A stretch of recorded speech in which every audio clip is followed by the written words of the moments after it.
A Torre de Anto é uma antiga torre de vigília da muralha da cidade, que a partir do século XVI deixou de ter as suas funções e, portanto, passou a ser habitação, e teve um habitante muito particular, em 1888, António Nobre, quando a sua vinda para Coimbra, para aqui estudar, com a alcunha de Anto, daí que a torre seja conhecida como a Torre de Anto.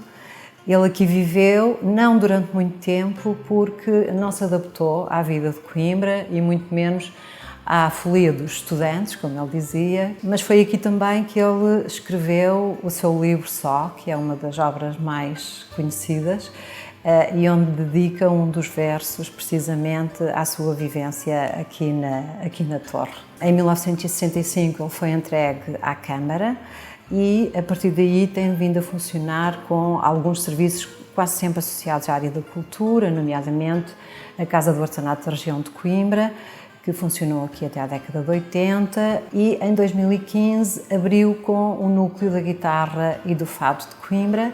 Permite que um visitante menos interessado possa entrar, circular pelos 3 pisos e, a partir de uma visita relativamente rápida, conseguir interpretar e perceber a história do fado e da guitarra de Coimbra. Do mesmo modo, os visitantes mais interessados podem, a partir dos quiosques multimédia que estão distribuídos por vários pisos, conhecer melhor as biografias de todos os participantes nesta história, desde os compositores, os músicos, os instrumentistas, os violeiros.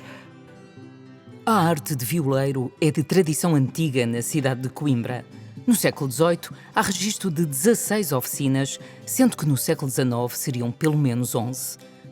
Raul Simões, considerado o último violeiro de Coimbra, teve oficina no bairro de Santana a partir dos inícios do século XX. O seu espólio foi transferido para o município de Coimbra em 1982. A viola toeira tem uma importância muito grande aqui, sobretudo na sonoridade. Há muita oficina a criar instrumentos e, portanto, a alteração do instrumento era relativamente fácil, no sentido de aperfeiçoar o instrumento para se chegar a determinado som.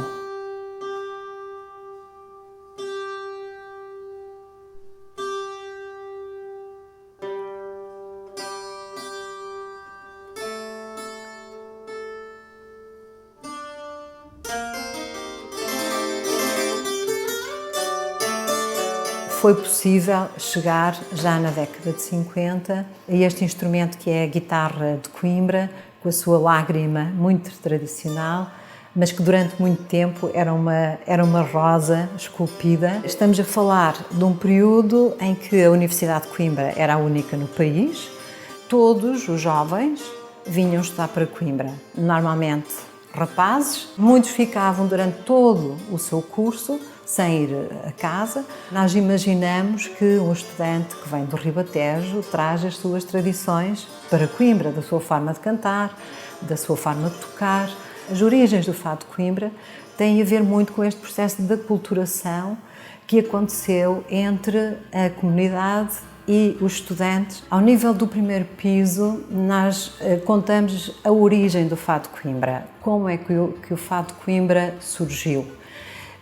E é um período que termina cerca do início do século XX. No segundo piso são focados os 2 grandes momentos das chamadas épocas de ouro do fado de Coimbra, do fado e da guitarra, que andam em torno dos anos 20 e dos anos 50, quase sempre nos períodos pós-guerra. Aqui no terceiro piso, onde nos encontramos, o programa incide sobretudo no período pós-crises académicas, durante o período da ditadura e nas manifestações estudantis, que essas sim vieram acarretar várias transformações ao fado e à guitarra de Coimbra.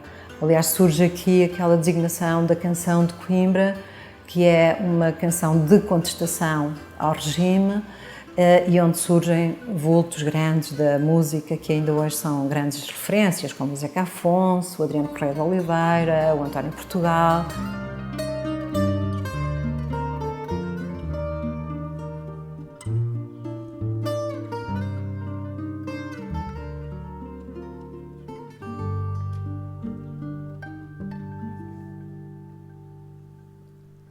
Este parte, aquele parte, e todos se vão. Galiza, ficas sem homens que possam cortar-te o pão. Tens em troca órfãos e órfãs, tens campos de solidão, tens mães que não têm filhos, filhos que não têm pai.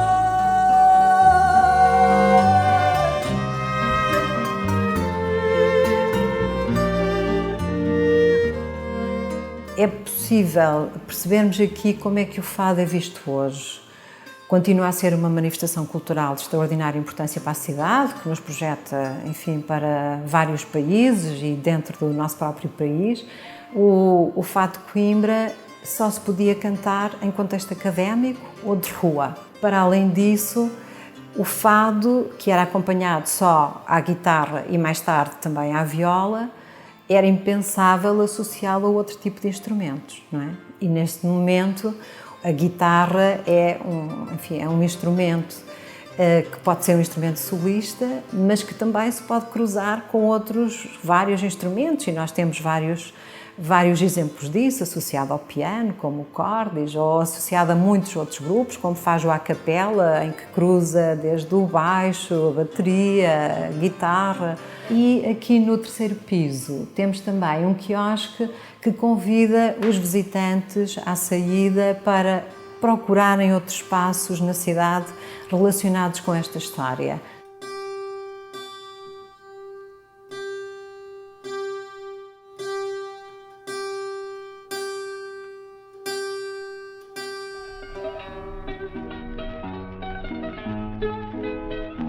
António Manano, Edmundo Betancourt e Artur Paredes são os nomes mais destacados do canto e da guitarra de Coimbra, nascidos nos últimos anos do século XIX e, porventura, os mais decisivos na sua evolução. Betancourt e Artur Paredes, em estreita sintonia estética, introduziram na guitarra e no canto profundas inovações que viriam a marcar de forma decisiva a trajetória desta tão peculiar expressão artística nas décadas que se seguiram.